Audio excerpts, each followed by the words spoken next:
Terakhir kita udah review 32 inch QHD 144Hz termurah di Lenovo G32 QC10. Ternyata barangnya udah mau sold out dan belum ada info dari Lenovo bakal masukin kode itu lagi atau enggak. Buat kalian yang nggak kebagian Lenovo itu terpaksa nih harus ambil ViewSonic di sebelah gue ini.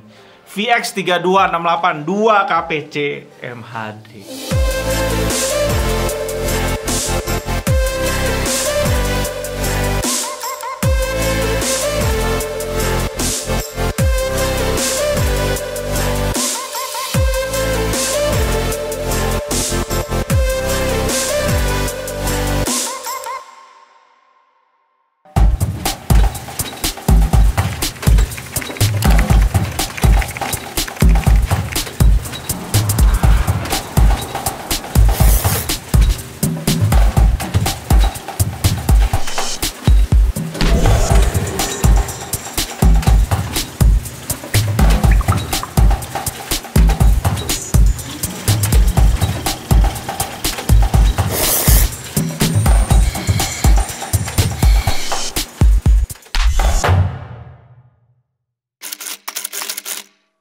Selamat datang di GTAD, channel paling canggih di 2021.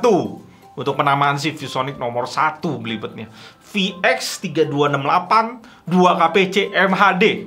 Buset, itu nama panjang banget. Entah yang bikin kode tuh mikir apaan sampai bisa keluar kode gitu. Gue cek di display specification, ini kode keluaran tahun 2020. Jadi masih bisa dibilang monitor cukup baru lah ya. Bodi monitornya cembung biasa aja, lubang pembuangan panas lebar di bagian atas ditemenin sama logo ViewSonic. Ada VESA 10x10 cm, port udah ngadep ke bawah semua, mantep buat pakein bracket di monitor ini. Port power, 2 HDMI 2.0, 2 DisplayPort 1.2, dan audio out. Kita juga bisa lihat joystick untuk pengatur OSD-nya. Enak sih kalau udah joystick gini. Yang unik di monitor ini sih bagian stand-nya, full besi tapi dengan desain yang belum pernah kita lihat di monitor lain sebelumnya. Kayak huruf U sih sebenarnya kalau kalian lihat. Dan dia bentuknya nggak biasa banget, cukup panjang ke depan nusuknya, tapi dengan konsep yang agak mepet ke tengah. Pas kita tilt monitornya, walaupun ini panelnya berat banget, kita bisa mainin dengan leluasa. Jadi panjang ke depan itu kayak penyimbang gitulah buat mainin tiltnya. Ya, di monitor ini cuma bisa tilt doang, nggak ada yang lain. Dan karena stand bagian belakangnya nggak ada sudut sama sekali, jadi ya nggak terlalu mudah untuk jatuhin ke kiri maupun ke kanan.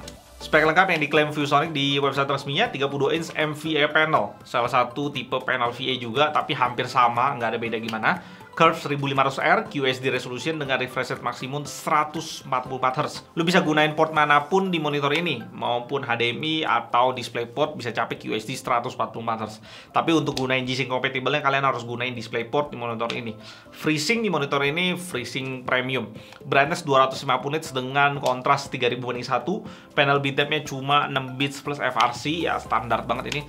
Response time-nya tipikal GTG 3 ms dan MPRT 1 ms yang kita tes pakai UFO tentunya. Ya, panel VA gitu lah ya. Motion blur tinggi, nggak cocok untuk kompetitif game, dan tentunya kalau kalian main game kompetitif bisa sebabin kepala kalian pusing karena motion blurnya tinggi ini. Cocoknya ya game-game balap, FIFA, dan game casual lainnya. Speakernya ada 2x2 watt, soundnya keluar dari lubang pembuangan panas bagian atas ternyata, dan kita tes sama-sama kualitasnya.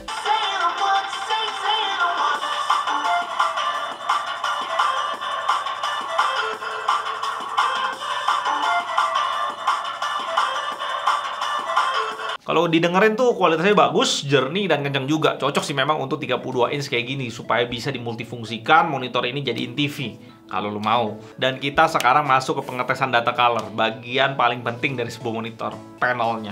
Sekalian gue bandingin sama pesaing paling berat ViewSonic ini di Lenovo G32 QC10.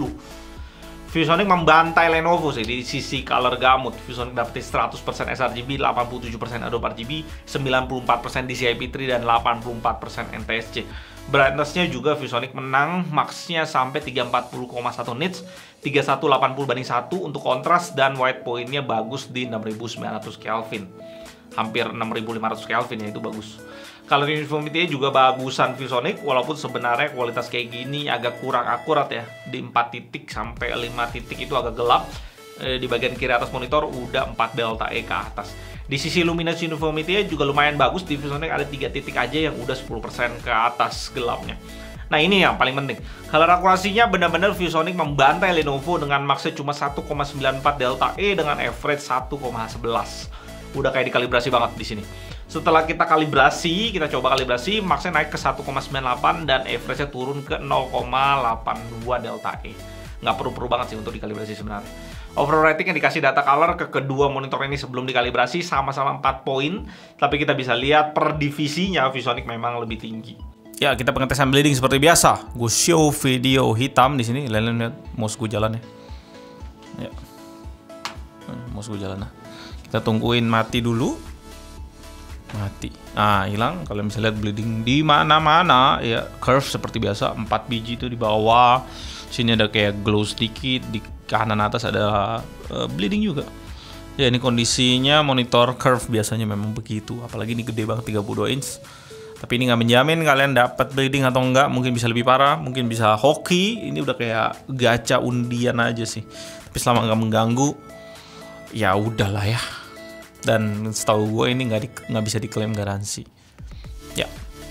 Ah iya, tangan gue belum buang-buang manual book hari ini. Kelengkapan lainnya 2 kabel power, kabel DisplayPort, dan baut-baut. Plus dikasih semacam obeng-obengan gitu buat pasangin kaki ke monitornya. Jadi lu nggak perlu obeng tambahan. Ya, monitor ViewSonic kode Blibet ini bisa kalian dapetin dengan membayar harga yang sangat mahal di 5,9 juta dengan garansi ViewSonic 3 tahun full. Saingannya tentunya yang pertama itu yang termurah di segmen ini, Lenovo G32 QC10 di harga 4,9 juta. Berikutnya ada Asus VG32 VQ di 7 juta, Asus XG32 VQR di 8,6 juta. Berikutnya ada MSI MAG322 CQRV di 8,5 juta. ViewSonic di kode ini sih benar-benar mau jualan mahal tanpa arti yang jelas. Pertama, kita udah sama-sama lihat segmen ini Lenovo bisa pepet harga sampai 4,9 juta. Dan kalau kita lihat di China sana, gue bisa temuin 3 monitor di segmen ini dengan harga yang lebih jujur daripada di Indonesia. Brand lokal China ada Thunder Robot dan HKC bisa jual di segmen yang sama dengan ViewSonic di sebelah gue ini 2K 144Hz curve di harga 1898 dan 1699. Bahkan brand internasional kayak AOC aja di CQ32G2E udah jual di harga 2099. Kalau kurs RMB ke rupiah 2000 sampai 2200, ya harga segmen ini sebenarnya kita bisa bilang dari 3,2 juta sampai 4,6 juta, range-nya segitu. Bahkan di website ViewSonic resmi sendiri nih, kita bisa lihat dipasang di harga 313,99 US. Dengan rate 1 USD-nya 14 sampai 15 ribu rupiah, ya 4,5 juta juga sebenarnya. Udah segmennya kecil, peminatnya kecil, game yang cocok dimainin di monitor segede ini juga nggak banyak-banyak banget, segmented banget lah gamenya. Ya bola, FIFA, kayak balapan. Terus dia nggak ada ergonomic stand yang membuat orang pendek kayak gue harus ngedongak ke atas gitu ya, ngeliatin ujung monitor di atas. Padahal meja gue 75 cm dan gue udah mentokin monitor ke ujung. Dan dipatok di harga 5,9 juta. Harga yang udah nggak masuk akal di 2021. Belum lagi ditambah harga VGA yang menggila di hari-hari ini. Harusnya monitor tambah murah. Karena makin susah orang mau build PC. ViewSonic gini aja udah nggak worth it dibeli. Apalagi saingannya yang di atas harga ViewSonic ini yang tadi gue udah mention. Kurang jelas sih harganya. Ditunggu aja guys. Ini salah satu monitor yang akan dan harus dibanting harganya. Karena kalau enggak, yang mau beli mungkin cuma fans garis keras parah ViewSonic aja. Gimana menurut kalian? Kalau gue punya duit 6 juta sih mendingan gue langsung ke Lenovo 34 inch ultra wide, nambah dikit. Yang pastinya akan kita review setelah video ini. Ya, ini barang. Gila, di kamera susah banget. Gede banget. Gue Elvin dari GTID, sampai jumpa di video berikutnya. Tetap canggih.